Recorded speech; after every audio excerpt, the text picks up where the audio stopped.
pues tenía que tener cabida a la fuerza una mesa dedicada a los territorios y las ciudades amigables, porque lo entendemos como una estrategia de referencia en las políticas locales de bienestar y salud pública, y más sobre todo en el contexto de la actual crisis sociosanitaria. Contamos en esta mesa con 3 personas, yo creo que con un perfil muy a propósito para abordar este tema, de tanta trascendencia en el ámbito local y a nivel global. La Agenda 2030 realmente, quiero decir, tiene un contenido global y se habló ampliamente esta mañana de ello, y al mismo tiempo tiene un enorme contenido local. Y es precisamente, se viene insistiendo en las jornadas en este aspecto, y hoy de manera particular en esta mesa queremos poner el acento, ¿no?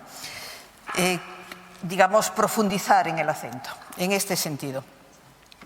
Realmente, el objetivo 11 de los ODS dice lograr que las ciudades sean más inclusivas, seguras, resilientes y sostenibles, y si empezamos a oír todo este tipo de calificativos y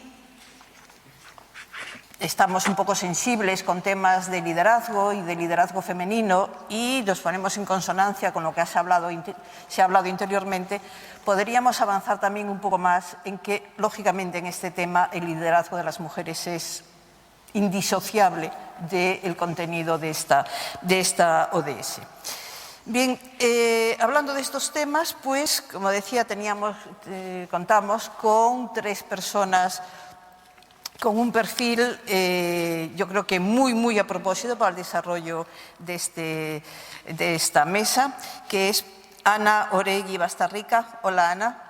Hola, buenos días. Gracias por estar aquí, que es concejala, delegada del Departamento del Territorio y Acción por el Clima del Ayuntamiento de Vitoria-Gasteiz. Ana Oregui tiene un currículum amplísimo, que ella nos mandó un breve resumen, pero realmente la producción que ella tiene es muy extensa y muy importante. Señalar de Ana a su vinculación al mundo local, por supuesto, de una manera muy acusada, y lo señalaba ahora mismo. Ella es arquitecta urbanista y fue entre los años 2012 a 2016 consejera de Medio Ambiente y Política Territorial en el Gobierno vasco, responsable, entre otras cosas, de la culminación de las declaraciones de espacios CEC de la REC Natura 2000, de la puesta en marcha de la revisión participativa de las directrices de ordenación del territorio, de la aprobación del decreto de paisaje y del impulso de diversos planes y obras e infraestructuras del ciclo integral del agua y de movilidad sostenible. Sostenibilidad, evidentemente, de manera clara, ¿no? Desde 2016 a 2019 fue parlamentaria por Álava, en el Parlamento Vasco. Fue presidenta de la Comisión de Derechos Humanos e Igualdad y demás cosas. Y muy importante también quiero reseñar, tuvo más actividades. Miembro de la Comisión de Incompatibilidades y coordinadora del Intergrupo Parlamentario para el Seguimiento e Implementación de los ODS, precisamente. Bien, realmente si vamos a hablar de estos temas, voy a hacer primero la presentación de las otras 2 participantes, pero no cabe duda que teníamos que contar con una representante, digamos, tan especial del Ayuntamiento de Vitoria, cuando Vitoria pues, es un referente, y cuando Ana participó de una manera tan activa en que fuese precisamente ese referente. La segunda participante, por lista, digamos así sin más, es Amalia López Acera, es periodista. Hola, Amalia, gracias por estar ahí. Hola, buenos días. Amalia es licenciada en Ciencias de la Información y máster en Marketing Digital y Social Media. Es funcionaria de la Administración y ha tenido diversos cargos dentro de la Administración de la Comunidad Autónoma Valenciana. acaba de publicar un libro que se titula Guía para elaborar un plan de comunicación en la administración pública y Amalia ha recibido infinidad de premios. Voy a citar uno, la verdad es que 1, 2, 3, 4, 5, 6, 7 podía citar, pero sabéis que se celebra hoy el Día de la Danza y entonces había un acto y una representación y entonces, bueno, estuvimos allí, se ha retrasado un poquitín toda la intervención, por eso resumo los currícula, pero realmente, bueno, ya se va a ver en la intervención la entidad de las personas participantes, ¿no? Decía que como premio voy a citar uno, que es el del Premio Día de Internet 2017 a la mejor marca personal en redes sociales. Y señalo esto porque precisamente se ha hablado en la mesa anterior de la importancia de la marca personal. Y siempre, por supuesto, pero de las mujeres de manera muy particular. Bueno, la tercera participante que está aquí al lado es Inmaculada Viña Carregal. En la actualidad es directora de los servicios del órgano para la gestión de la recaudación e inspección de los tributos e ingresos locales delegados por los ayuntamientos en la Diputación de Pontevedra. Bueno, yo creo que queda mucho mejor cuando decimos oral simplemente, ¿verdad? Porque si no es larguísimo, pero es un puesto fundamental.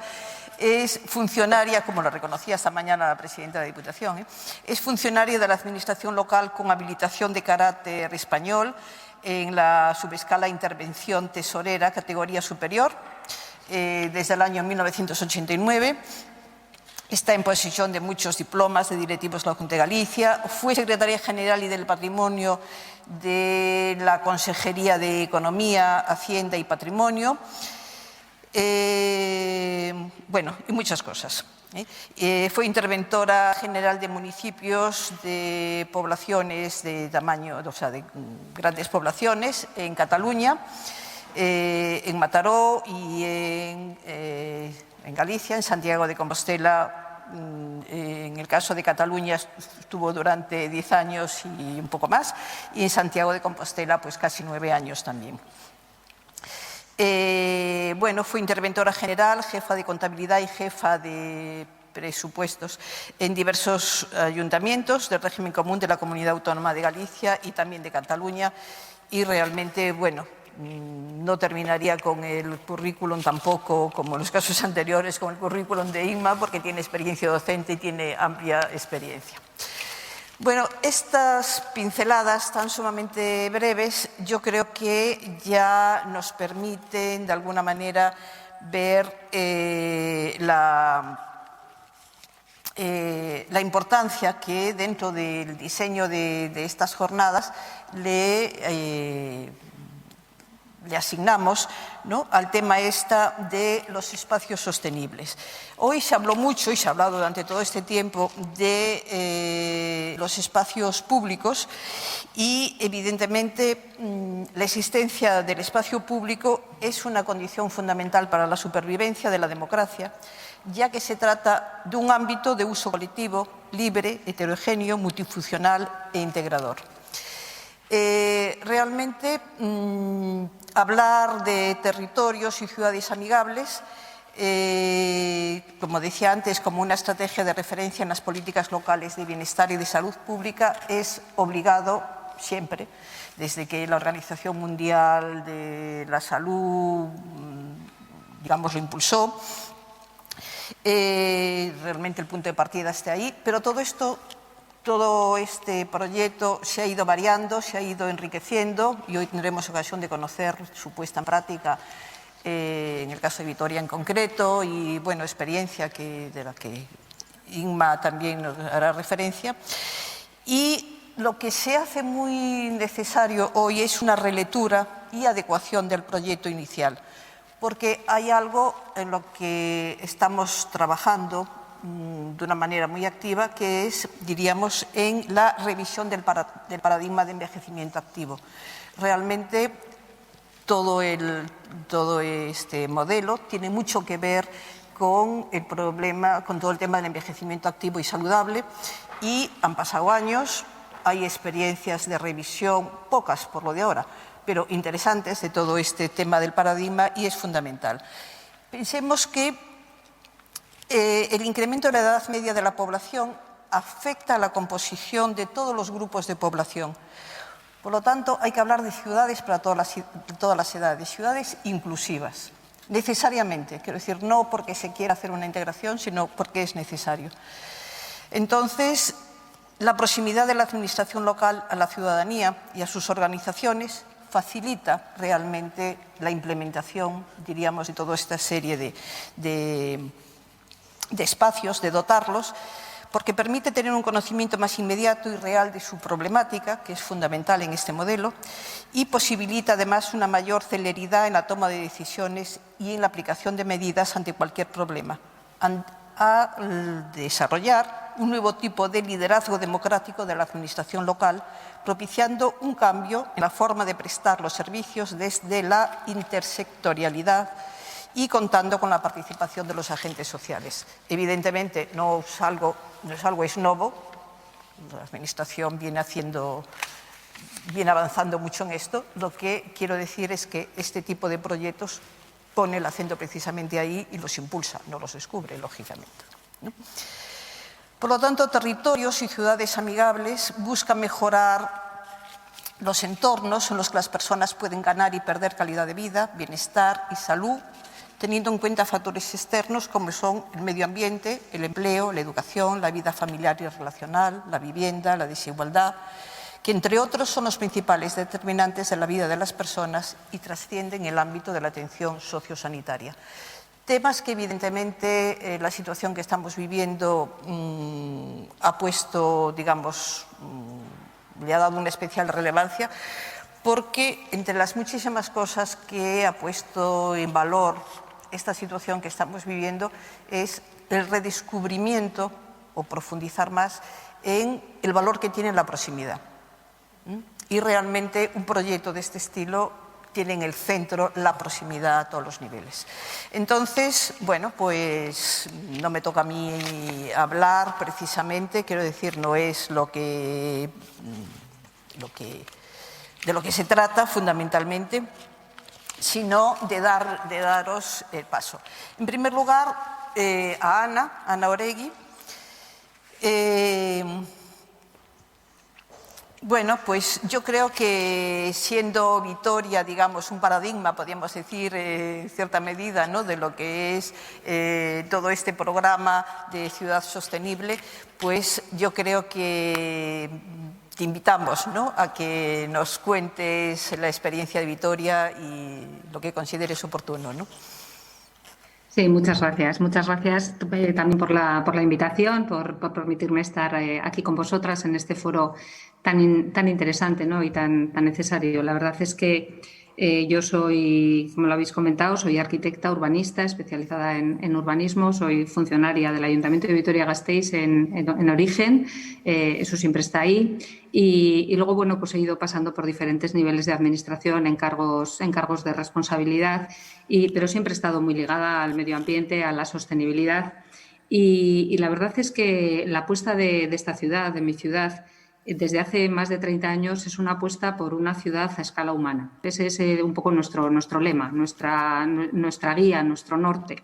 Y ahora es una cuestión que parece evidente, ¿no?, y que en todos los sitios hablamos de sostenibilidad, hablamos de ciudades para las personas, ciudades 880, que son amigables para personas de 8 años y para personas de 80 también.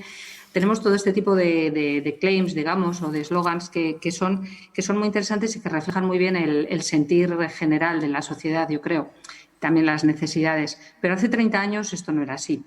Hace 30 años hablar de sostenibilidad era empezar explicando lo que esa palabra quería decir y en qué nos queríamos meter.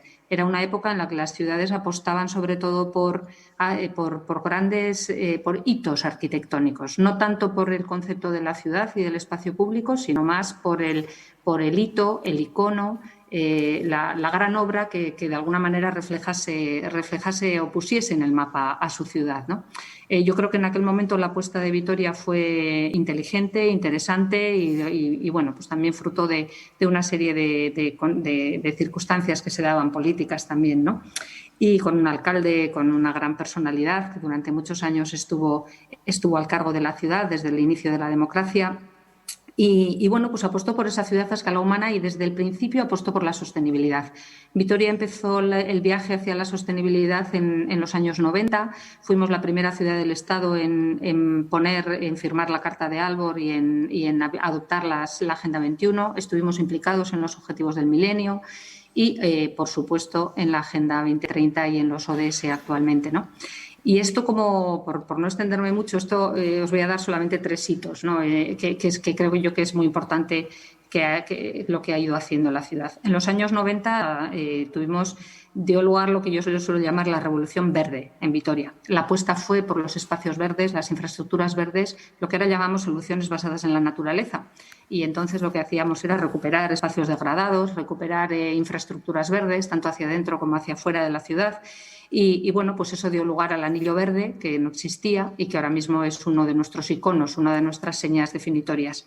En la siguiente década, en los primeros 2000, la apuesta radical, que yo creo que fue muy radical en ese momento, fue la movilidad. La movilidad entendida como espacio público, como la necesidad de implementar medidas que favoreciesen la movilidad blanda, amable, cercana, apta para todos y para todas. Y ahí, bueno, establecimos un plan de movilidad y espacio público, siempre ligando los dos conceptos, que nos ha llevado a que pues por ejemplo, la incorporación de la bicicleta en nuestra ciudad es llamativa, ¿no? Cuando nos visitan de fuera, nos dicen, pues hay muchas bicicletas, y además de todo tipo, ya tenemos bicicargos y bueno, ya tenemos un poco de todo, ¿no? Familias, hace unos tiempos parecéis un poco Copenhague. Y bueno, pues nos enorgullece decir que ese viaje que continúa, todas estas cosas continúan y no te puedes dormir porque hay que seguir trabajando. Y eso fue pues en esa década de los 2000, donde se dio ese impulso diferente y también en otra política que es también de ciudad para las personas, ¿no? De ciudad a escala humana. Y ahora mismo estamos con las rehabilitaciones de los barrios de la industrialización de los años 50, 60, que requieren también esa visión no solamente de rehabilitar los edificios, sino de recuperar el espacio público y de acercar esos barrios con sus tejidos sanos y vivos a toda la ciudadanía y bueno, pues que tengan esa calidad de escala humana. Un último apunte, porque os puede interesar también, y además yo creo que Galicia tiene una estructura poblacional que en parte podríamos asimilar a Álava. Tenemos una ciudad grande, que somos Vitoria, 250.000 habitantes, pero dentro del municipio de Vitoria tenemos 64 pueblos que son aldeas, 63 pequeños pueblos que tienen sus concejos, son administraciones. Creo que vosotros también en Galicia tenéis algún sistema territorial también parecido, ¿no? Con las parroquias, o bueno, no me voy a meter en donde no sé, pero creo que también territorialmente tiene alguna similitud. Y bueno, pues eso genera un reto importante porque las personas que viven en los pueblos tienen también los mismos derechos a vivir en un entorno amable y en un entorno que les acompañe en todo su desarrollo vital. Y claro, por la dispersión, por la falta de densidad, por las conexiones, etcétera, pues el reto es tremendo. Es mucho más fácil trabajar en la ciudad compacta, que en esa dispersión por el territorio, pero que al mismo tiempo creo que es un valor y es una riqueza que tenemos. Muy bien, Ana, muchas gracias. Continuaremos con Vitoria, lógicamente. Ahora le quería preguntar a María, que evidentemente en todo esto, en toda acción pública, es fundamental la comunicación, evidentemente, y esta mañana se insistía además en la importancia en que las mujeres comuniquen y comuniquen lo que realizan, ¿no? Entonces, bueno, yo te quería preguntar en primer lugar, ¿por qué es importante la comunicación con las ciudadanías en las administraciones locales? ¿No? Hola, buenos días y en primer lugar, gracias por la invitación, por poder estar aquí con vosotros de forma virtual, aunque me hubiera encantado poder estar estar allí de forma presencial. Sobre todo, bueno, pues saludar desde aquí a Concha Campos Acuña y María Cadaval, que son compañeras de la Asociación de Mujeres en el Sector Público, ¿no? Y bueno, pues desde aquí un abrazo y muchas gracias a todas y bueno, pues por la oportunidad de compartir. He estado siguiendo esta mañana, mientras en los ratos que he podido, las intervenciones. Y bueno, me preguntas por la importancia de la comunicación, ¿no?, que tiene para las administraciones locales, ¿no?, la importancia, lo que supone. Pues en definitiva supone contar todo lo que estamos haciendo, ¿no?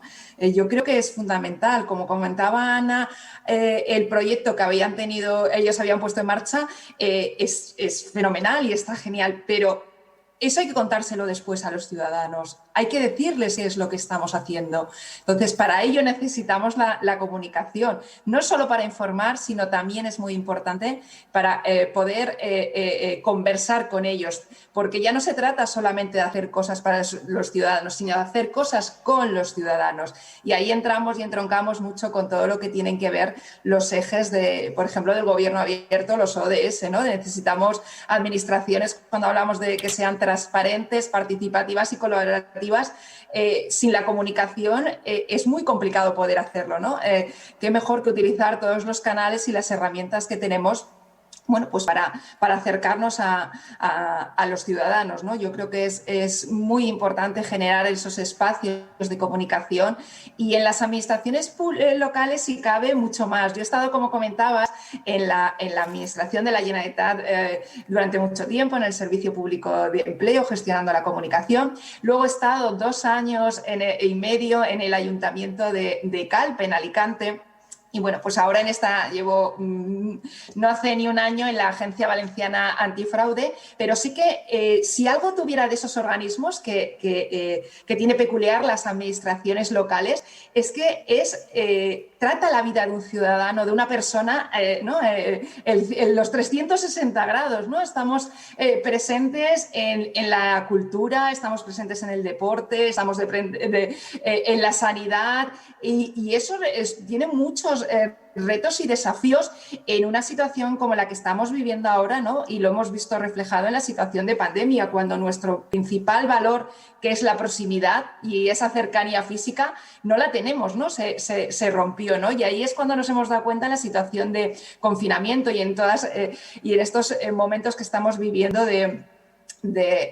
pues de distanciamiento social, la importancia que es la comunicación y encontrar nuevos espacios para poder comunicarnos con los ciudadanos. Y yo creo que es un reto y un desafío que tenemos por delante, y sobre todo las administraciones locales, para poder acercarse a esos ciudadanos. Yo me acuerdo, durante la situación de confinamiento, que me llamó una compañera que es secretaria en un ayuntamiento, un ayuntamiento muy pequeñito, y me decía, ¿qué puedo implantar para comunicarles a los ciudadanos, a mis vecinos, ¿no? Las cosas que están pasando? Porque claro, nosotros, como lo normal es que pasaran al ayuntamiento, se acercaran por aquí, les informábamos, pero ahora no pueden venir. ¿Qué canales o por qué medios les podemos informar de las cosas que estamos haciendo, de las medidas que estamos tomando, ¿no? Entonces, yo creo que, bueno, pues la comunicación se ha empezado a entender y a comprender que es un eje fundamental en las administraciones públicas, en esa vertiente tanto de informar como de conversar con los ciudadanos, ¿no? Además, hay algo ahora que aunque se denoste mucho, ¿no?, todo lo que tiene que ver con las redes sociales y estos nuevos canales, pero tienen una ventaja para mí que es muy importante, y es que nos permiten poder, por ejemplo, saber lo que piensa un ciudadano, una ciudadana, sobre las medidas que estamos poniendo en marcha. Como comentaba Ana, ¿no?, esas vías verdes, esa bicicleta, esos usos, esas necesidades, ¿no?, el poder trabajar de forma conjunta con la ciudadanía, lo tenemos que hacer en unos espacios que para ello necesitamos la comunicación para que se puedan desarrollar, ¿no? Gracias, Amalia. Realmente la comunicación fundamental, claro que sí. Bueno, ahora le voy a abrir el paso un poco a Inma. La Agenda 2030 ofrece a los entes locales nuevas oportunidades en un marco de desarrollo de una nueva forma de gobernanza local, ¿no? En ese sentido, yo quería empezar, ¿no?, preguntando, a la hora de formular y plasmar las estrategias y acciones de igualdad alineadas con los objetivos de desarrollo sostenible, ¿cuáles son los retos más importantes a los que se enfrentan los ayuntamientos en la búsqueda de ciudades y de espacios inclusivos, seguros, resilientes y sostenibles, como dice realmente la ODS? Bueno, muchísimas gracias por darme la oportunidad de estar aquí con todas vosotros. Gracias por haber organizado estas jornadas de una manera tan estructurada, tan bien planteada y con tanta potencia, ¿no? Las mesas que habéis, la propia organización de la jornada dice mucho de la comprensión sobre la Agenda 2030. La Agenda 2030 sabemos que incluye un objetivo, que es el objetivo de igualdad, pero que plantea como eje troncal la transversalidad en materia de género, la transversalidad en la igualdad, en todos y cada uno de los objetivos que plantea la Agenda, en los 17 objetivos. Este es un tema absolutamente nuevo, una forma de enfrentar las políticas sociales desde un punto de vista, la política de la igualdad, perdón, desde un punto de vista tridimensional y nuevo, es decir, estamos enfrentando la política de igualdad de la mujer como una política entroncada con las políticas económicas, sociales y de desarrollo.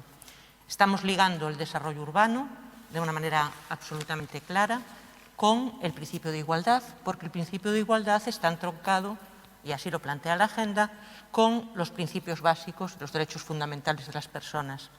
Hemos dicho en las mesas anteriores que somos el 50% de la población y que no estamos representadas en su totalidad en los órganos decisivos de las estrategias políticas, etc.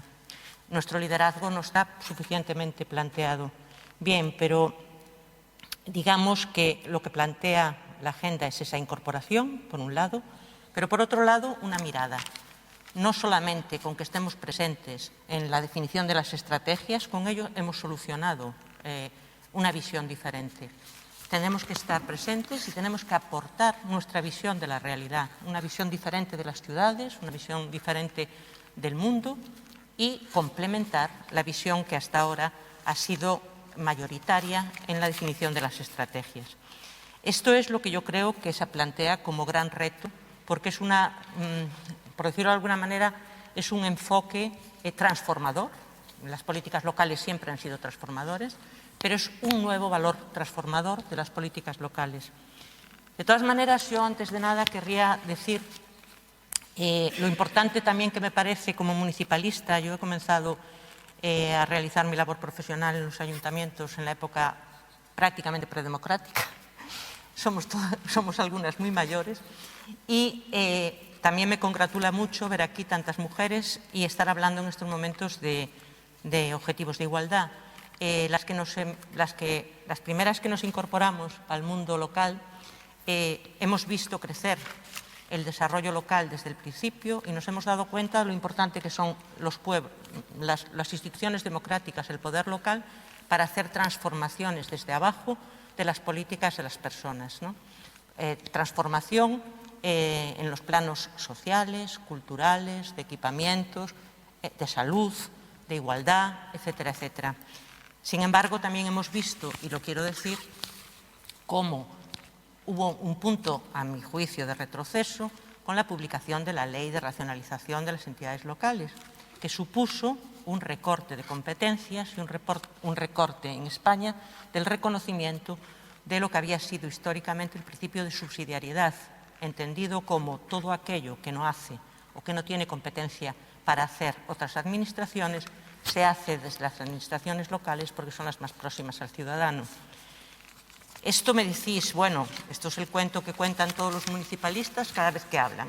Sí, esto es el cuento que contamos, pero lo contamos también en el principio de igualdad, porque tenemos que verlo en todos los frentes. Y os quiero decir, para aquellas que no estemos puestas en la legislación local, que hemos tenido que esperar después de la ley de racionalización, hemos tenido que esperar al año 2018, al Pacto de Estado contra la Violencia de Género, para ver reflejado como competencia local el principio de igualdad, para ver reflejado allí, en una modificación que se hizo en el año 2018, la inclusión como competencia local del desarrollo de políticas de igualdad de género en los ayuntamientos. Las personas que me estáis escuchando, vosotras las dos que me estáis escuchando desde Euskadi y desde Alicante, me estaréis pensando, bueno, ¿y esta señora que nos está contando aquí? Aquí nuestra legislación nos decía en el año no sé qué, que no sé cuánto. Sí, sí, vuestra legislación específica os lo podría decir. También lo podría decir la Ley de Igualdad de Galicia. Pero yo os digo, y así os lo reafirmo, que en la Ley de Régimen Local se ha modificado en el año 2018. Con anterioridad, por supuesto, desde los ayuntamientos estábamos haciendo ese tipo de políticas y tuvo que aparecer tuvo que aparecer sentencias constitucionales y tuvo que aparecer el reflejo específico en las legislaciones autonómicas de esas competencias para que las personas como yo, que ejercíamos funciones de fiscalización y control, no tuviéramos que decir esas coletillas de es que esto no es competencia local y por lo tanto no sé qué y por lo tanto no es prioritario. Bueno, no me extiendo. Por lo tanto, para mí, el principal valor que tiene desde el punto de vista de las entidades locales el reflejo de la Agenda 2030 es el reconocimiento del poder local. El reconocimiento del poder local no como una mera, digamos, reproducción y ejecución de políticas y estrategias predefinidas, sino como una manera de estar presentes en la definición de las estrategias mismas del desarrollo sostenible y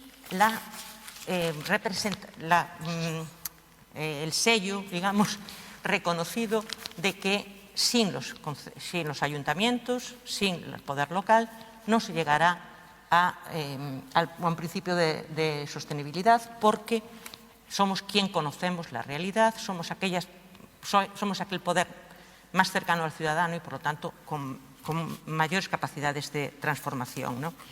Y, por supuesto, en el plano de la igualdad, por supuesto. Somos la primera administración que recibe a las mujeres que sufren violencia de género. No se les ocurre ir a la comunidad autónoma, se les ocurre venir a los servicios sociales del ayuntamiento, pero pensar que tenemos reconocido, blanco sobre negro en la Ley de Régimen Local, exclusivamente competencias en materia de servicios sociales muy limitadas, que después, por la vía de las legislaciones autonómicas, se fueron complementando. Pero yo creo que esto es un reto y es una oportunidad para poner encima de la mesa cuál tiene que ser el papel reconocido en la legislación española a las entidades locales y, por lo tanto, la dotación de financiación suficiente para llevarlo a cabo. Una financiación que tiene que ser justa, una financiación que tiene que ser progresiva, que, por supuesto, tiene recorrido en el ámbito local para ser verde y que tiene que ser igualitaria. Y después quizá podemos hablar de las políticas que se pueden hacer desde la Agenda 2030 en materia de fiscalidad o en materia orzamentaria. Esa sería una de las primeras cosas a poner encima de la mesa, ¿no?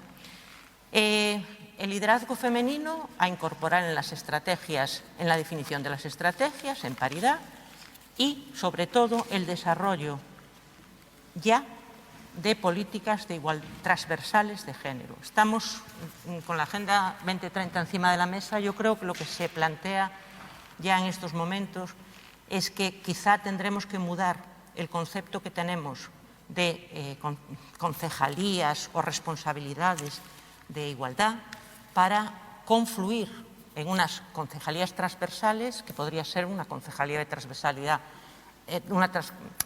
una concejalía o un instrumento potente de visualización dentro de los poderes, dentro de las entidades locales, que unieran los objetivos de desarrollo sostenibles y la transversalidad de género. Van conjuntamente, tenemos que aprender que esto va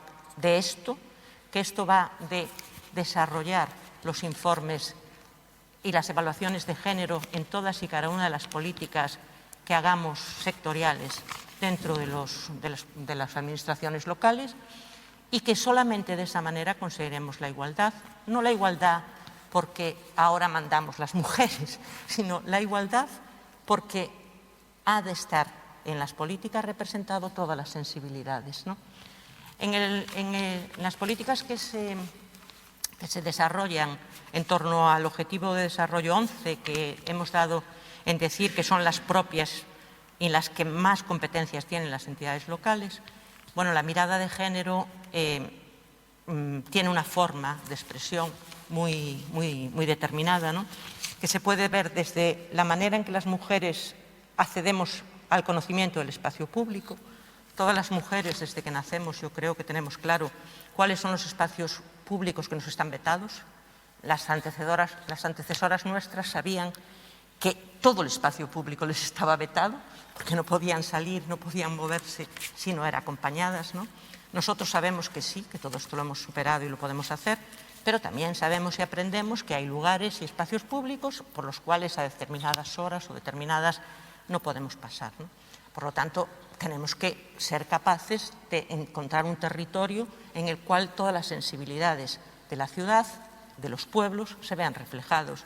Por eso es necesario, cuando los arquitectos, cuando los urbanistas diseñan los espacios públicos, pues que tengan esta visión de que algunas políticas pueden ser contradictorias con otras políticas y las políticas de sostenibilidad entendidas aisladamente de otro tipo de políticas pueden llevar a generar nuevas desigualdades. Es un poco burdo, pero se me ocurría estos días, porque lo hemos vivido en nuestra ciudad. Recordarás, María José, el tema de la Plaza Roxa. Allí había un espacio diseñado muy bonito desde el punto de vista sostenible, con un espacio para el juego de los niños, ¿no? Pero que tenía unas barreras, las barreras verdes, o sea, unas barreras preciosas de carácter verde, pero que impedía que las personas que estaban al cuidado de sus niños accedieran visualmente a ver en qué espacio estaban moviendo los niños, con lo cual hubo que rehacer el espacio y pensarlo de otra manera, ¿no? ¿Por qué ha sucedido eso? Pues ha sucedido porque no se ha pensado con transversalidad el espacio público, que en sí mismo era un espacio, por decirlo de alguna manera, de referencia, es decir, pero le faltaba una de las visiones, ¿no? Lo mismo podríamos decir en el transporte urbano. El transporte urbano, mejor lo sabrá Ana, que es urbanista que yo, pero cuando hacemos un análisis de género y cuando hacemos un análisis, ponemos el foco en la política de transporte, nos empezaremos a dar cuenta de las necesidades que tienen los diferentes sectores de la población, ¿no? Las mujeres, que mayormente tienen una cierta edad, que viven en el centro de las ciudades y o las personas que acompañan a esas personas o las personas que se dedican al cuidado de niños que mayormente, de niños y de mayores que mayormente seguimos siendo las mujeres, ¿no? Se encuentran con una necesidad de recorridos que no son homogéneos al uso que se utilizan del transporte público para los temas de la actividad productiva, ¿no? Son recorridos de más proximidad, son recorridos que a lo mejor precisan pues de una atención específica, de unos circuitos específicos y de un acompañamiento. Y esto pues no está pensado. Los transportes públicos básicamente son transportes que acceden de manera lineal pues del polígono del trabajador a el centro y sin más, son recorridos cerrados, ¿no? Cuando hablamos de las necesidades de ciudades saludables o de ciudades amigables o de ciudades educativas, de recorridos seguros educativos, pues evidentemente tenemos que saber qué significa esto con una perspectiva de género. Pero cuando decimos con una perspectiva de género, es que ahora todo tiene perspectiva de género. Sí, es que la tiene. Es decir, es que hay una parte de la población que tiene cosas que decir y que vive esos espacios de manera diferente y, por lo tanto, si queremos hacer un desarrollo sostenible e inclusivo, tendremos que incluir esa mirada. Yo me estoy enrollando como siempre, simplemente decir que todo esto es un cambio cultural, es un cambio transformador, es un cambio radical en el planteamiento de los desarrollos y que lo que nos ofrece la Agenda 2030 a los poderes locales, a las entidades locales en este momento, o a los desarrollos locales, ¿no?, es, por un lado, su reconocimiento mundial, por otro lado, la posibilidad de que nos dan un instrumento, una forma de hablar universal, es decir, todos entendemos lo que son los 17 objetivos sostenibles.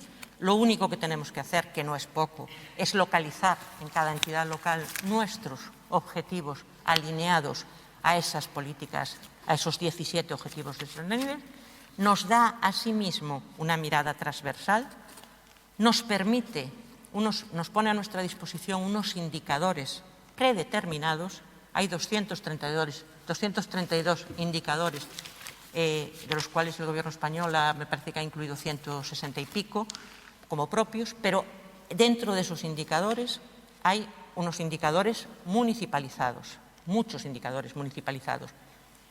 ¿Cuál es el reto? El reto es que dentro de esos indicadores hay indicadores bastante desarrollados a nivel de sexo y a nivel de género, básicamente en las políticas que tienen que ver con las políticas de las personas, y quizá pocos o no todos los que tendría que haber en las políticas de prosperidad, entre las que está, por ejemplo, las políticas englobadas dentro del objetivo 11, ¿vale? Por lo tanto, un impulso que tenemos que hacer las mujeres es por intentar que los observatorios, fomentar observatorios provinciales, observatorios municipales, y forzar que los indicadores, aquellos que nosotros podamos alinear a los indicadores, o sea, nuestros propios indicadores locales, que podamos alinear a los indicadores ya preestablecidos, contengan una visión de género. Y después, otra oportunidad y reto al mismo tiempo es medir. Medir todo aquello que no seamos capaces de medir. No sabemos si estamos haciendo una política correcta o si nos estamos desviando de los objetivos. Por lo tanto, medir y transparentar las mediciones, dar cuentas de nuestros resultados. Ahí yo quiero abrir, por último, una lanza sobre los pequeños y medianos municipios. España mayoritariamente tiene municipios con poblaciones de pocos habitantes. Vitoria o Santiago o Mataró, donde yo he estado, son ciudades que tienen potencia para desarrollar propios instrumentos, pero los pequeños municipios no, y no pueden quedarse al margen de definir sus estrategias. Cualquier municipio tiene unos planes y unas acciones enfocados hacia la igualdad. Se trata de ayudarlos, acompañarlos, a incluirlos en las estrategias, a incluirlos en sus mediciones y facilitarle todas estas tareas, que para ahí las diputaciones, Presidenta, tienen mucho que decir y tienen muchos recursos que aportar. Y bueno, perdonad, acabo con esta intervención, esta primera parte. Muy bien, muy bien. Yo le quería preguntar a Amalia, que ya tenemos ahí un poco ahí más dejada de lado en este momento por el tipo de tema, ¿no? Y evidentemente con la centralidad que tiene la comunicación, y es un ejemplo incluso, no sé, desde ahí posiblemente no lo veáis, pero hay una preocupación por el lenguaje de signos, y de hecho hay dos personas que están transmitiendo todo lo que se está diciendo. Quiero decir, esa voluntad de inclusivo está presente ya en esto mismo, ¿no?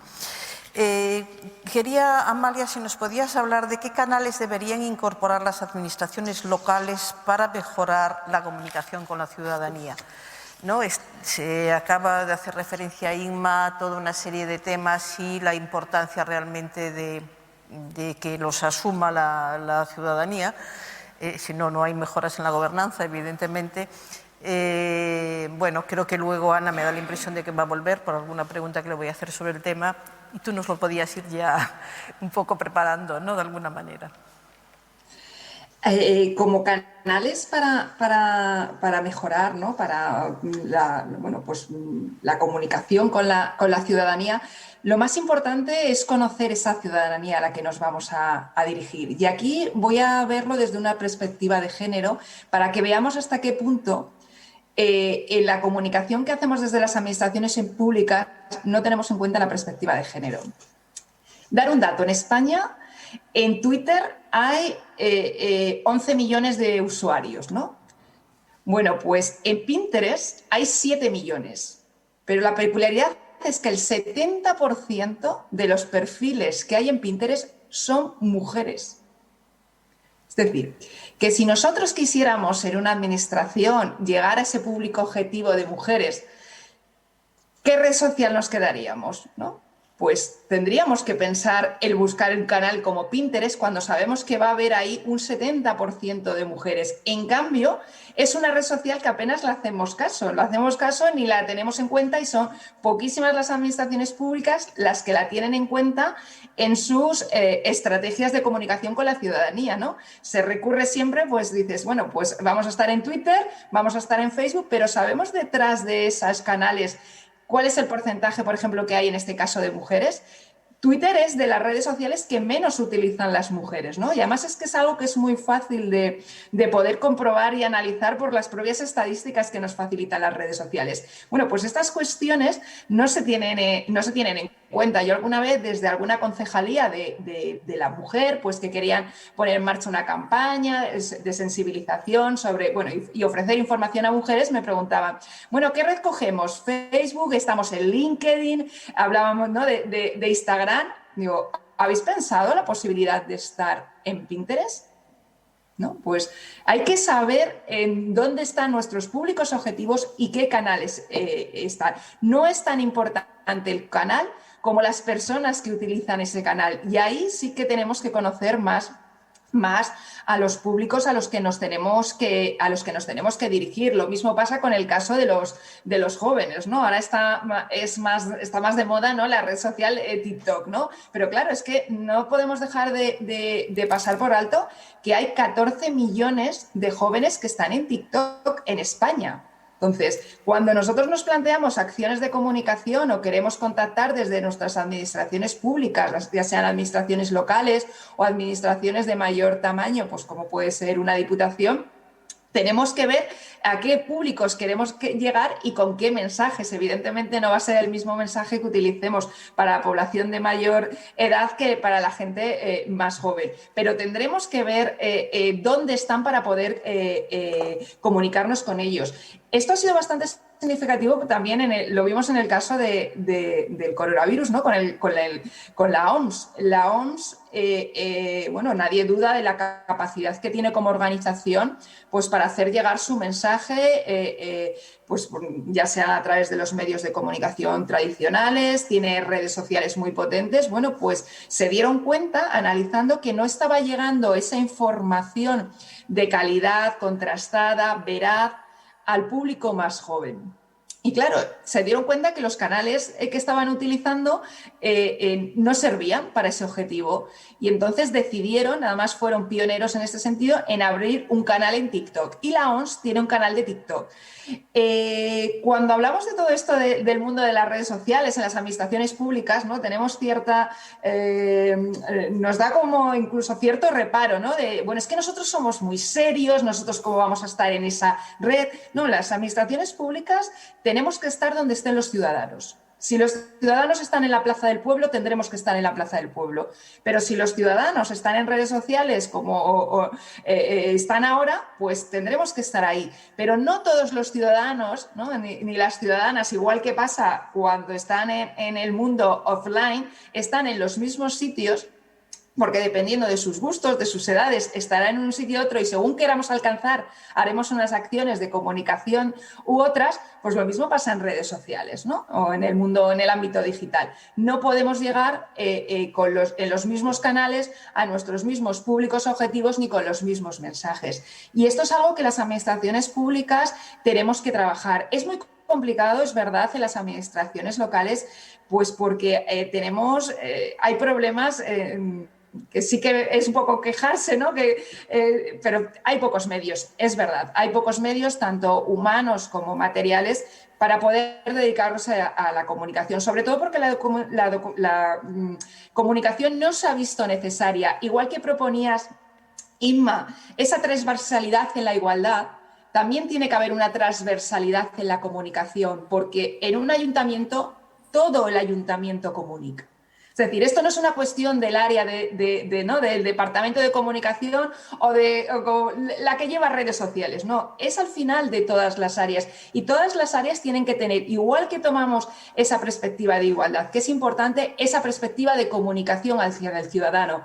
Cuando hacemos nuestras normativas, ¿no? El lenguaje administrativo, lo complicado que resulta para muchas personas acceder a él, ¿no? Pero también los contenidos, qué formatos les damos, cómo utilizamos o ver en qué canales tenemos que estar. Todo eso es importante si queremos al final poder llegar a la ciudadanía. Yo además, en el área de la comunicación y de los canales, creo que se puede hacer mucho por la igualdad, ¿no? ¿Por qué? Pues porque la medida que tiene, por ejemplo, de fijar los contenidos y los temas que se ponen, de cómo se tratan esos temas, ¿no? De cuáles son los de más interés o cuál es lo que puede interesar. Y ahí lo que se comentaba, ¿no? Sobre a la hora de elegir esa agenda setting que hacemos las personas que nos dedicamos a la comunicación y hacíamos se hace en los medios tradicionales, también lo es a la hora de fijar. No se fijan los mismos temas que a lo mejor dices, vamos a hacer este tweet o este Facebook, o en qué aspecto nos fijamos, o vamos a hacer un vídeo tutorial en este aspecto, o vamos a ver si podemos darle ¿no? ese enfoque diferente, ¿no? que da esa parte de la población que tenemos una visión diferente, ¿no? Ni mejor ni peor, sino diferente, ¿no? del mundo. Y ahí, por ejemplo, las mujeres sí que es verdad que nos acercamos más a todas aquellas cosas que son más cercanas y sobre todo algo muy interesante que a mí me parece siempre, más pragmática, ¿no? Y eso, ¿cómo lo puedo comprobar y por qué lo puedo decir? Pues porque están las estadísticas. Si yo hago una publicación en Facebook sobre un contenido, puedo saber cuántas mujeres, además, y de qué edades, lo han visualizado, han dado me gusta o han interrelacionado. Ahí tenemos un potencial de aprovechamiento de esos datos de los públicos objetivos que nos dan los nuevos canales digitales, que tenemos que aprovecharlos para el diseño de todas nuestras acciones de comunicación. Incluso pueden incidir en muchos casos ¿no? a la hora de diseñar acciones o actuaciones concretas, ¿no? Hay algo muy que aquellas personas, y algunas de las que están aquí nos están escuchando, se dedican a la comunicación, a la gestión de redes sociales. Hay una cosa que se llama la segmentación que se puede hacer en Facebook, ¿no? Y en Facebook tú puedes hacer con tus seguidores de tu página, pero tú puedes segmentar y hacer el mismo publicación dirigida, por ejemplo, si va dirigido a mujeres o si va dirigido a hombres. ¿Por qué? Porque no nos podemos dirigir por igual a un hombre y a una mujer en diferentes ¿no? en diferentes acciones de comunicación. Imaginemos que es una campaña de violencia de género, pues si nos dirigimos a una mujer hablaremos con más cercanía que a lo mejor con un hombre, que decir, si en tu entorno conoces a alguna mujer, o el enfoque será diferente. Bueno, pues esa segmentación también las permiten hacer, por ejemplo, las redes sociales, para poder llegar de forma más cercana a nuestros públicos objetivos. Y hay que conocer, y claro, conocer todo lo que tiene que ver con la comunicación, todo lo que tiene que ver con ese diseño de estrategias, con esa planificación, lleva aparejado una profesionalización y una incorporación en nuestras administraciones públicas de ciertos perfiles profesionales que ahora no hay. Ya no solamente estamos hablando de periodistas, sino estamos hablando de personas que gestionan redes sociales, webmasters o personas que gestiones las páginas web, ¿no? de nuestras administraciones públicas, personas que se puedan, especialistas en diseño gráfico o especialistas en SEO o cualquiera de los ámbitos que tienen que ver con con el mundo de la comunicación y del marketing, ¿no? Incorporar esos perfiles con esa profesionalización. ¿Y cuál es el problema si estamos hablando de ayuntamientos pequeños, ¿no? Si alguna de las que estáis aquí estáis hablando y dices, ¿pero qué estás diciendo? ¿Cómo voy a incorporar si estamos al final 4 o 5 personas en el ayuntamiento, en mi área? Es complicado, ¿no? Y yo creo que ahí es donde juega un papel fundamental, y ya que estamos aquí en una jornada organizada por la Diputación de Pontevedra, el papel que pueden jugar las diputaciones para ofrecer esos servicios y ese apoyo a la comunicación a las pequeñas entidades locales, ¿no? Igual que se ofrecen servicios en otras áreas desde las diputaciones, ¿por qué? O yo hago la propuesta, ¿no? Y la llevo haciendo algún tiempo de las diputaciones pudieran ofrecer esos servicios por ejemplo, en un momento dado de formación para alguna persona del ayuntamiento que pueda gestionar redes sociales, que les pueda asesorar sobre qué espacios, en qué redes sociales estar o no estar, o en un momento hay que hacer un cartel, hay que hacer un letrero, o queremos hacer un videotutorial de un servicio que estamos ofreciendo en nuestro ayuntamiento, pues que un pequeño ayuntamiento no lo pueda hacer por sí mismo, pero que la Diputación organizara o tuviera ese servicio de comunicación, ¿no? Esto es algo que claro, no estamos muy habituados a lo mejor a tenerlo en cuenta, pero yo creo que es una necesidad y es una necesidad que se está imponiendo y se va a imponer más, ¿no? El reglamento que se aprobó el 30 de marzo de Administración Electrónica por primera vez introduce en su artículo 4.c a las redes sociales como canal de comunicación, ¿no? Y de asistencia a la ciudadanía, y lo equipara lo mismo a la atención presencial, al uso del teléfono, al uso del correo electrónico. Yo creo que con ese reglamento las redes sociales han pasado de ser un juego a tener la categoría de un canal más de comunicación. Entonces, como tal, nos va a suponer un reto en la medida en que la ciudadanía también nos va a demandar tener esos canales para poder comunicarnos con ellos. Entonces, bueno, pues visto desde esa perspectiva y analizando todas estas cuestiones, como es la importancia de la comunicación, la importancia que tiene también para establecer esas políticas de igualdad y esa visión más desde género, bueno, pues analicemos qué canales, en qué espacios pues podemos estar las administraciones públicas en función de nuestras características, de nuestros recursos y bueno, pues pues al final de cuál es el objetivo que buscamos de poder estar en contacto, ¿no? y cerca de la ciudadanía a la cual servimos. Bueno, Amalia ha lanzado todo un reto, ahí queda. Creo que es realmente muy importante. Yo me he olvidado no, he optado antes por no decir todos los premios que ha recibido Amalia, y uno de ellos era la mejor gestión de redes sociales. Creo que lo ha demostrado, que lo tenía bien merecido todo ello. Ahí queda, ¿no? Bueno, quería hacer una pregunta a Ana Oregui, bueno, porque él querría hacerle muchísimas, pero ella hablaba del modelo de Vitoria y cómo se fue gestando y cómo 30 años, las dificultades iniciales, en fin, todo esto. ¿En qué medida, o sea, en qué podría poner el acento, en lo que ha variado el modelo, lo que ha ido variando el modelo hasta llegar a ser lo que Vitoria es hoy, ¿no? Y quería reservar un poquitín de tiempo luego para hablar de la integración de la perspectiva de género en las estrategias urbanas y territoriales del municipio. Pero primero yo creo que sería interesante, ¿no? Esto que te planteaba, ¿no? Sí, y además, bueno, las dos cosas van ligadas, ¿no? En cualquier caso, están saliendo muchísimos temas interesantísimos, ¿no? De cada cosa que van diciendo mis compañeras de diálogo. Pues la verdad es que me encantaría poder comentar y aportar desde nuestra experiencia aquí en primera fila, ¿no? Yo suelo decir que las administraciones locales somos la primera fila con el ciudadano y bueno, yo también soy municipalista convencida y creo en el principio de subsidiariedad y creo que después de haber pasado por otras administraciones también cada vez me gusta más la vida local, ¿no? Es intensa, es dura a veces, pero es interesantísima y preciosa. Nosotros, en la evolución que hemos hecho en Vitoria, os decía antes que bueno, pues que habíamos partido desde la sostenibilidad y al fin y al cabo la sostenibilidad en un principio, cuando se empezó a gestar, incluso a acuñar la palabra, era algo que las administraciones muchas veces no sabían dónde colocar. Entonces, bueno, pues era una cosa transversal que, bueno, a ver quién lo lleva y a veces lo llevaban los de cooperación al desarrollo en algunos sitios, a veces lo llevaban los de medio ambiente en muchos casos, porque medio ambiente durante mucho tiempo éramos el comodín, cuando, bueno, pues es todo y es nada y era un poquito la hermana pequeña de las políticas.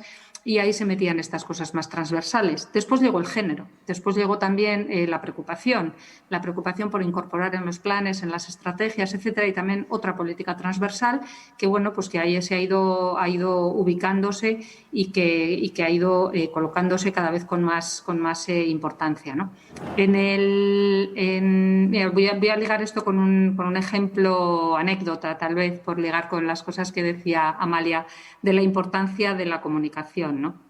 Hace ya 20 años, recuerdo una campaña de comunicación que estábamos lanzando sobre reciclaje en el Gobierno. Yo en aquella época estaba en el Gobierno vasco como directora y bueno, pues hablo del año 2002, por ahí, unos 20 años. Y entonces, bueno, pues el responsable de la campaña de comunicación se le ocurrió que iba a ser el capitán del Atleti.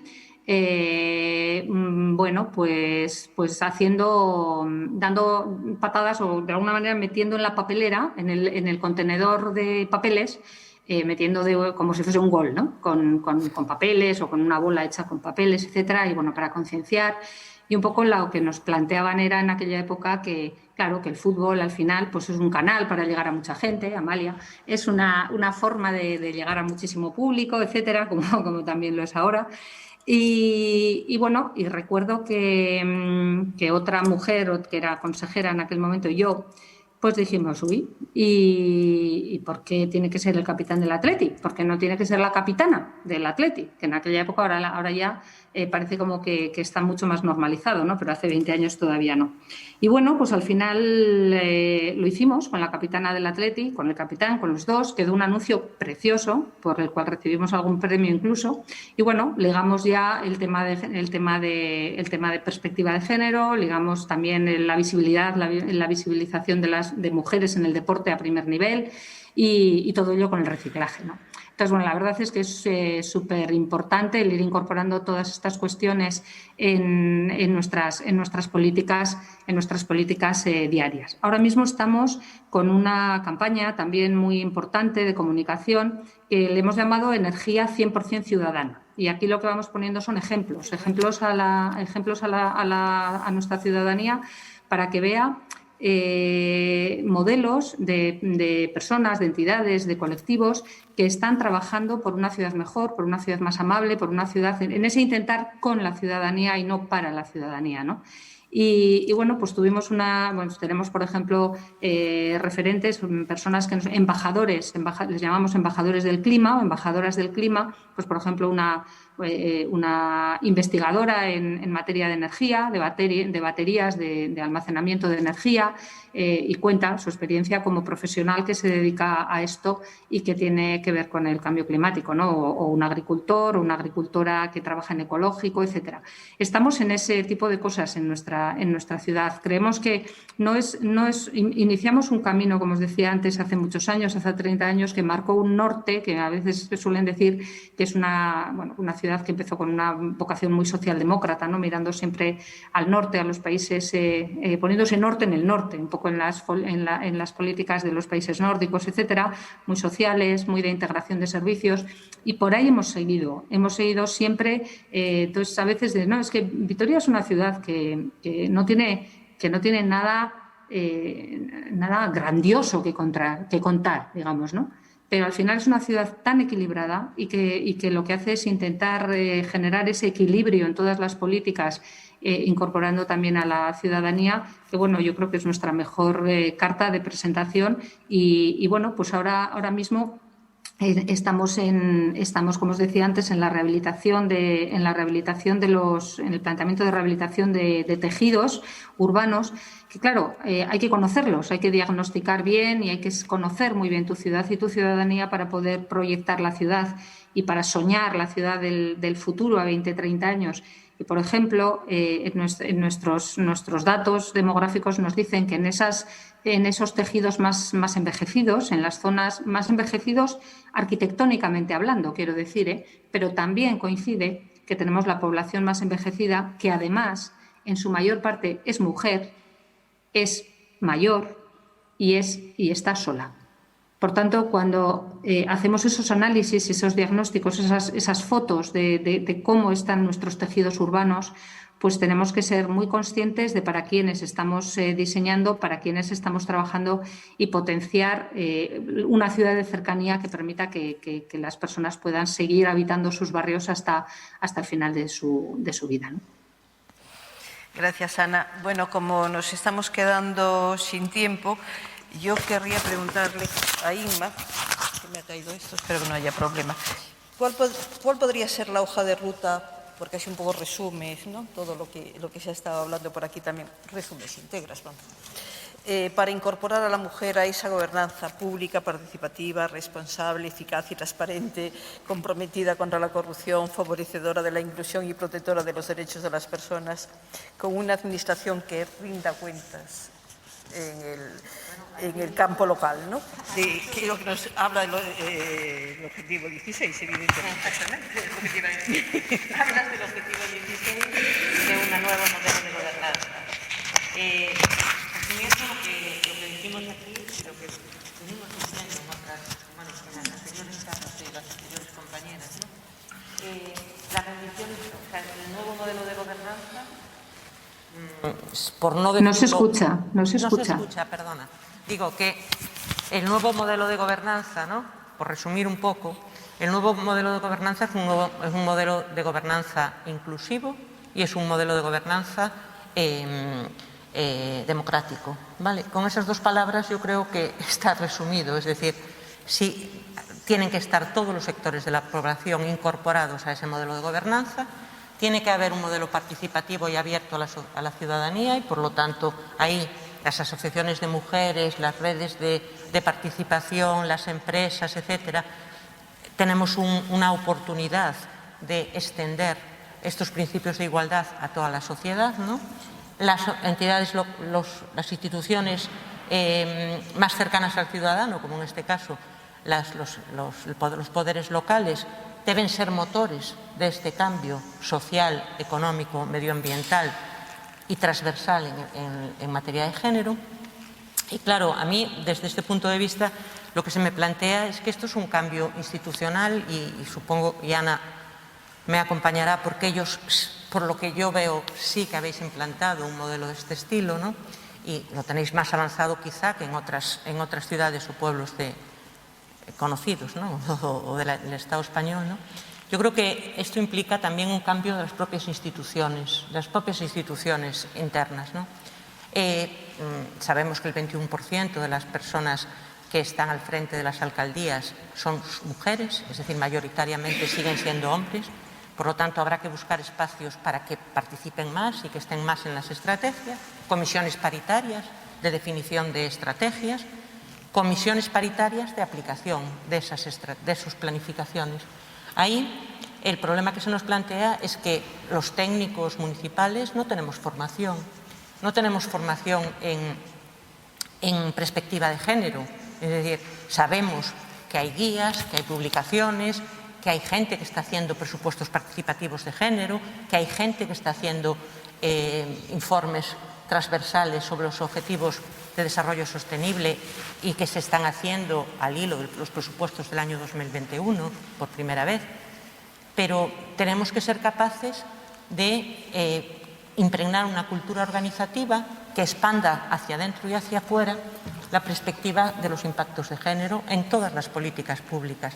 En el que estamos hablando, por supuesto, en el de ciudad, en el de participación, en el de conservación del patrimonio, para que las mujeres tengan acceso también a ese patrimonio cultural que, si medimos, y vosotras seguro que lo habéis hecho, si medimos, veremos que participan menos en las aportaciones culturales, en las entradas, etc.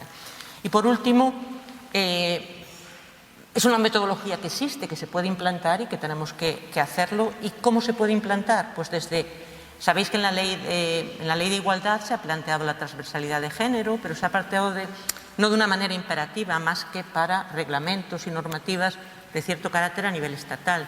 Luego las comunidades autónomas lo han implantado también, pero en la legislación de régimen local no hay unos instrumentos imperativos, a nivel estatal me refiero, Ana, no hay unos instrumentos imperativos que lo hagan efectivo, ¿vale?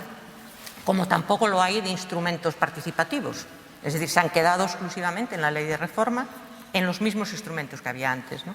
Entonces yo creo que ahí lo que tenemos es un reto institucional de hacer nuestra propia normativa, hacer nuestras normativas institucionales, de imponer que desde el punto de vista reglamentario nuestro, que nuestras propias políticas que salgan de nuestras instituciones lleven una visión de género, lleven un impacto de género y se planteen desde este punto de vista. Y para eso, por supuesto, las personas que trabajan en igualdad son las que tienen que llevar la pauta porque tienen los conocimientos, pero lo tienen que expandir a toda la organización. Y tiene que haber formación, talleres, guías a disposición de todas las personas que trabajamos en la Administración y de ahí hacia afuera. No sé si un poco sería el resumen de esta parte que quería explicar. Bueno, nos quedan 5 minutos y yo quería abrir para Ana y para Amalia si quieren añadir algo así de final. Ana, no sé. Sí, pues un poco le sigo la rueda, hay más, si os parece, y creo que es fundamental, ¿no? También lo ha comentado Amalia, la necesidad de adaptación de las administraciones, yo creo que todas, las locales, por supuesto, a los nuevos retos y sus plantillas. No es fácil. O sea, hay que formar, hay que informar y hay que reorganizar. Y no es fácil. Estamos hablando de que cada vez más tenemos que trabajar de manera transversal y con esa mirada 360 grados prácticamente en todo, ¿no? La sostenibilidad y la igualdad evidentemente entran en ese campo de transversalidad y tenemos que abrir el foco y conseguir que las estructuras tan rígidas que tenemos pues que se puedan adaptar, y esto no es fácil, no es fácil en las administraciones con plantillas ya, bueno, pues que empiezan a estar envejecidas y que además pues que están como muy ancladas, ¿no? Determinadas funciones. Hay que analizar esas funciones y ver si responden a los nuevos retos que tiene la sociedad, que no tiene nada que ver de cuando se iniciaron las administraciones democráticas. Y luego también comentar, por alguna otra cosa que se ha comentado, el trabajo de los ayuntamientos, también los ayuntamientos pequeños, fundamental, y creo que en redes, creo que el trabajo de las diputaciones, como habéis comentado, sí tienen un rol importante, también los gobiernos autonómicos pueden hacer también ese canal ahí, ¿no? Y luego las redes, nosotros participamos en redes de ciudades, tanto a nivel estatal como a nivel europeo y mundial, que bueno, nos aportan mucho a nivel técnico y político también, de intercambio, a veces también de lobby hacia directivas europeas, etcétera. Y creo que es importante buscar el sitio de los municipios en esas redes internacionales que también nos pueden dar visibilidad y ayudarnos a implementar todos estos retos. Gracias. Amalia. Sí, pues mira, yo agarrándome a lo que acaba de decir Ana de las redes de los municipios, yo hago una apuesta por las redes de mujeres, ¿no? Y además redes de mujeres en las administraciones públicas o en el sector público, ¿no? Y aquí estoy barriendo un poco para casa para la asociación, ¿no? Creo que es el poder unirnos mujeres que estamos en diferentes administraciones públicas con una misma sensibilidad, con una misma visión y que podamos impulsarnos, porque una mujer sola en una administración, además centrándolo en las administraciones locales más pequeñas, lo tiene complicado, pero si tiene el apoyo de una red de mujeres más amplias que están en otras administraciones, puede tener ese apoyo, ese impulso para poder poner en marcha iniciativas, para poder poner en marcha todos esos planes, para poner incluso lo que comentaba Inmaculada, la importancia de la formación, ¿no? También de poder acceder, ¿no? Y desde ahí, desde las asociaciones, bueno, pues con esa idea es con la que nació, ese es el germen y el que hoy continúa, y desde aquí os animo, bueno, pues a todas las mujeres que estáis hoy aquí y que no pertenecéis a la asociación, bueno, pues que sepáis que tenéis aquí una puerta y un espacio para poder, bueno, pues cambiar nuestras administraciones desde dentro de la mano de otras mujeres, ¿no? Gracias. Muchas gracias, Amalia. Bueno, yo creo que ya damos por terminada la mesa. Realmente creo que eso de lo que se hablaba en algún otro momento, que era del poder ejemplarizante de la Administración, yo creo que ha quedado muy patente de que hay inmensas posibilidades de desarrollarlo, ¿no? siempre pensando en la ciudadanía, por supuesto. Entonces, pues bueno, muchas gracias. Siento un poco la presión del tiempo, pero se nos ha venido encima y tenemos que dar paso a la sesión de clausura, que bueno, que hay realmente aportaciones muy interesantes en esta sesión de clausura. Muchas gracias.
Bo día de novo.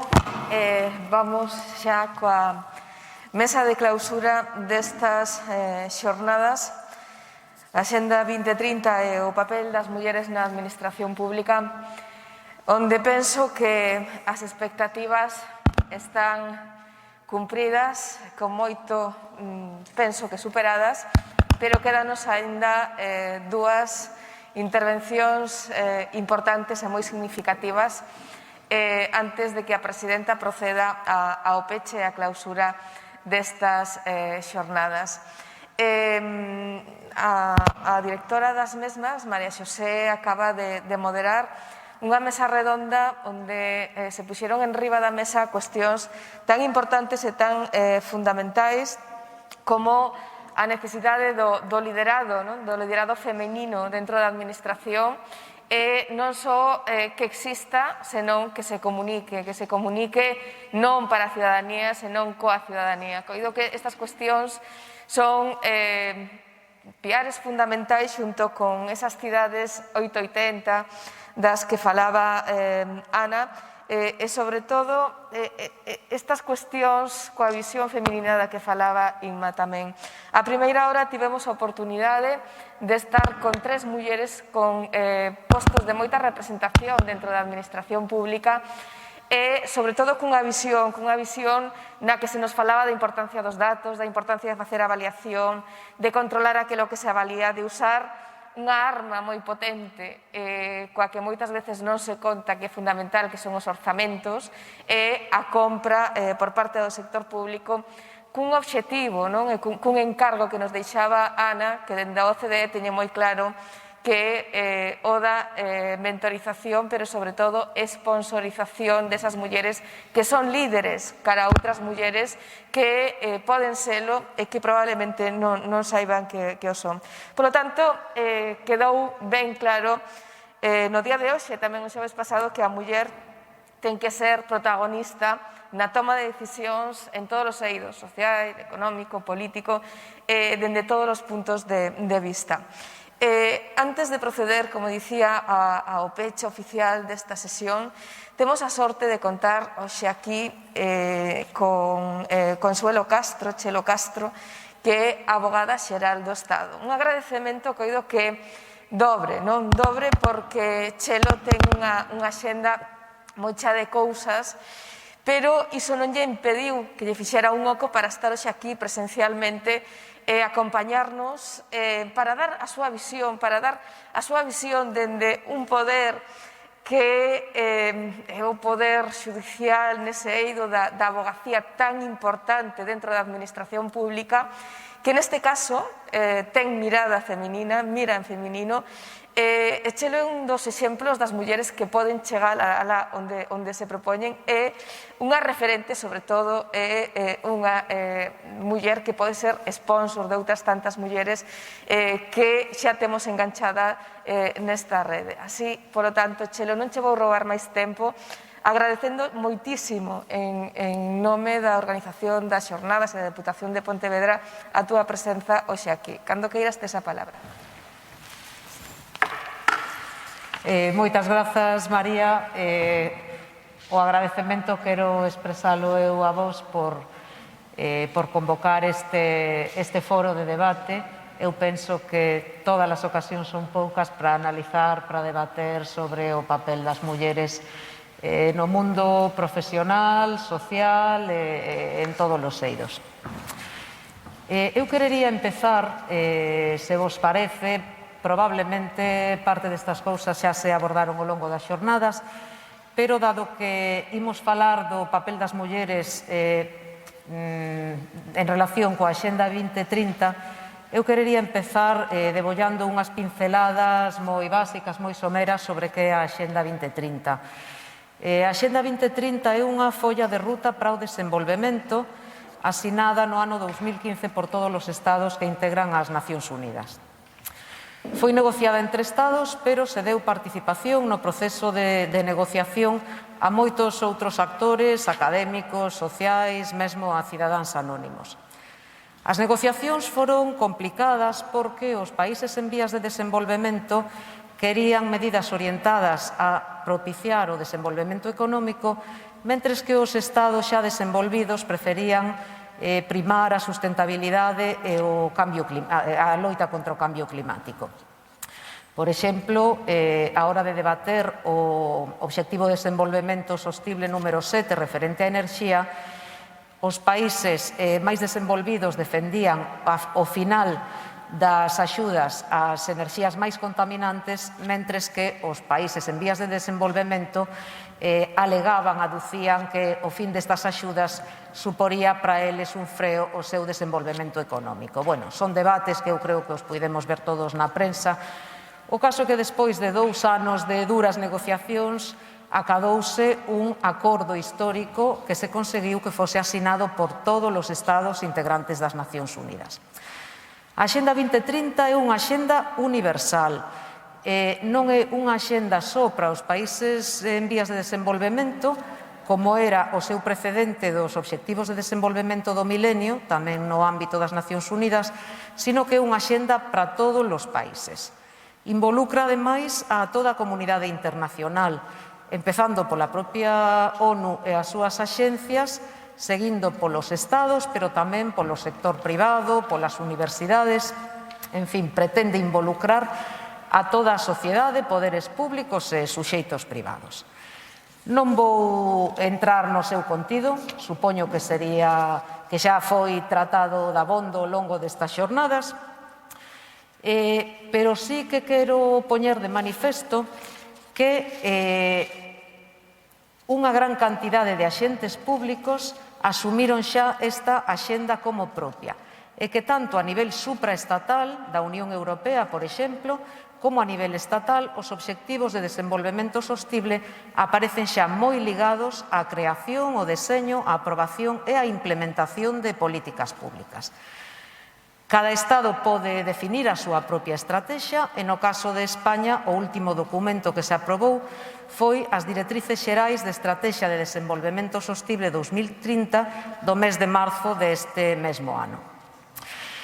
Bueno, feita esta mínima introdución, polo que vin no programa, ao longo destas xornadas xa se foi examinando o papel das mulleres en relación con distintos obxectivos de desenvolvemento sostible dos que forman parte da Axenda 2030. Falouse dos servizos sociosanitarios relacionados co obxectivo 3, saúde e benestar, da investigación e educación pública, obxectivo 4, educación de calidade, das cidades sostibles, obxectivo 11, cidades e comunidades sostibles, e de igualdade real e liderado das mulleres, obxectivo 5, igualdade de xénero.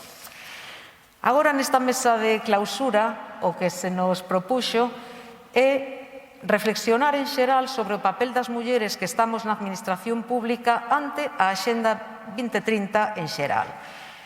Entendo que se trata de reflexionar un pouco sobre como podemos contribuir as mulleres, en concreto as que estamos nas administracións públicas, á consecución dos obxectivos de desenvolvemento sostible definidos na Axenda 2030. Bueno, pois, a priori, en principio, a resposta debería ser, pois podemos contribuir igual que aos homes, e o noso papel debería ser o mesmo que o dos homes, posto que, como dixen antes, se trata dunha axenda universal, de todos e para todos.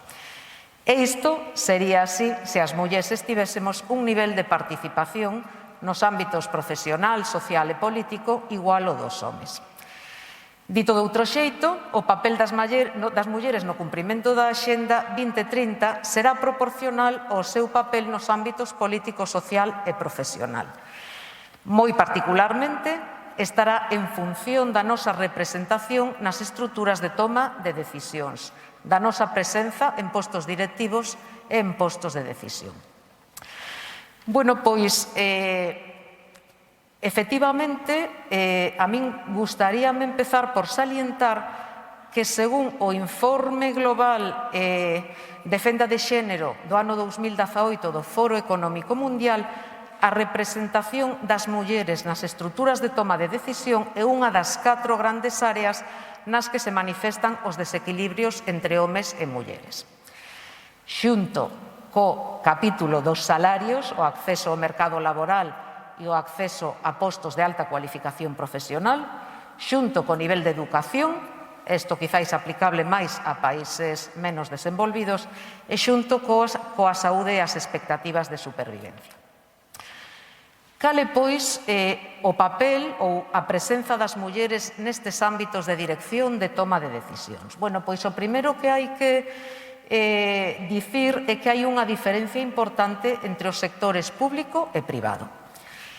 Utilizando os datos dispoñibles ao mes de xullo de 2020, no sector público hai un 57% de mulleres nas administracións públicas e, polo que respecta aos altos cargos, un 43% dos altos cargos da Administración Xeral do Estado, descoñezo os datos, a verdade, de outras administracións, o 43% no 2020 estaba xa ocupado por mulleres. Neste punto, houbo unha aceleración importante nos últimos anos. Deste xeito comprobamos que no ano 2015 a presenza das mulleres nos altos cargos da administración era do 29% e no ano 2020, 4 anos despois, esta presenza subiu 14 puntos ata chegar, como dixen, ao 43%. No sector privado, polo contrario, exporei 4 datos simplemente. Mulleres conselleiras nas empresas do IBEX, o 23%. Mulleres que ocupen postos de alta dirección en empresas do IBE, 14%. Mulleres directoras e xerentes sobre total de mulleres ocupadas, 2,8% fronte ao 5% dos homes. E, ademais, a fenda salarial no sector privado é 5 veces superior á do sector público. Isto non significa que a Administración estea nunha situación de igualdade. Polo contrario, non podemos ignorar que na Administración pública segue a haber segregación vertical e horizontal entre homes e mulleres. Vertical porque os postos con maior nivel retributivo corresponden aos homes e igualmente os postos cun nivel administrativo máis alto están ocupados por home, e horizontal porque hai claramente tamén dentro da Administración sectores feminizados, a sanidade, a educación, os servizos sociais, e sectores masculinizados, forzas e corpos de seguridade do Estado, postos de índole técnica. Polo tanto, a Administración está mellor que o sector privado, bastante mellor, pero isto non significa que a posición sexa de igualdade.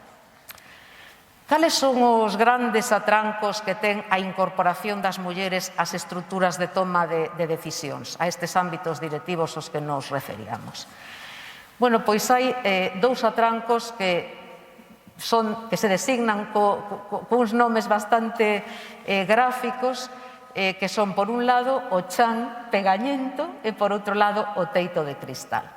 É dicir, as mulleres temos, por un lado, un chan que nos está traendo cara abaixo e un teito que nos está impedindo prosperar por arriba. O chan pegañento basicamente consiste na doble xornada laboral e doméstica que temos as mulleres. As mulleres dedican moitísimo máis tempo que os homes, isto é unha evidencia, o cuidado dos fillos e familiares e as tarefas domésticas.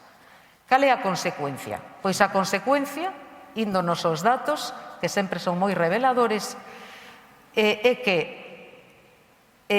entre os traballadores que piden unha xornada reducida, o 83% son mulleres e o 17% son homes. E entre os traballadores que piden unha excedencia para cuidados familiares, o 90% son mulleres e o 10% son homes. Datos ben reveladores. No que se refire ao teito de cristal, remítome o que remato de expoñer respecto das cifras das mulleres que ocupan postos directivos, postos de toma de decisións. Este teito de cristal, bueno, ten moitísimos factores causantes, pero a min gustaríame destacar moi brevemente os sesgos inconscientes de xénero. Nunca me canso de repetir neste tipo de foros que son unha das grandes batallas que hai que dar. A segregación vocacional, é dicir, os distintos parámetros de socialización aos que se someten homes e mulleres desde a infancia, que xa van orientando a uns e outros cara a sectores profesionais e, por suposto, a roles sociais diferentes, e a penalización da maternidade.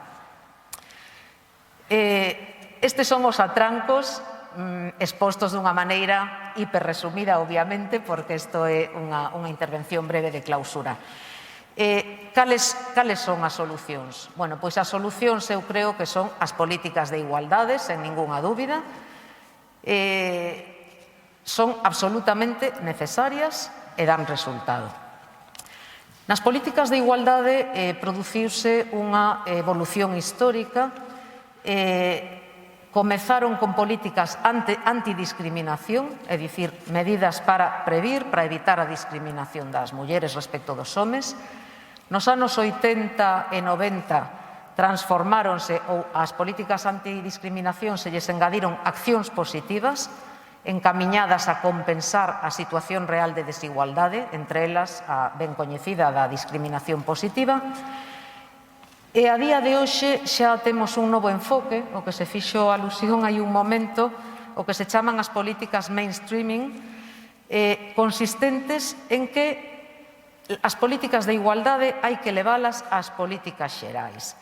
Non temos que centrarnos tanto en políticas específicas encamiñadas a posición da muller, senón que temos que conseguir que as cuestións de igualdade afecten ou inflúan transversalmente en todas as políticas xerais.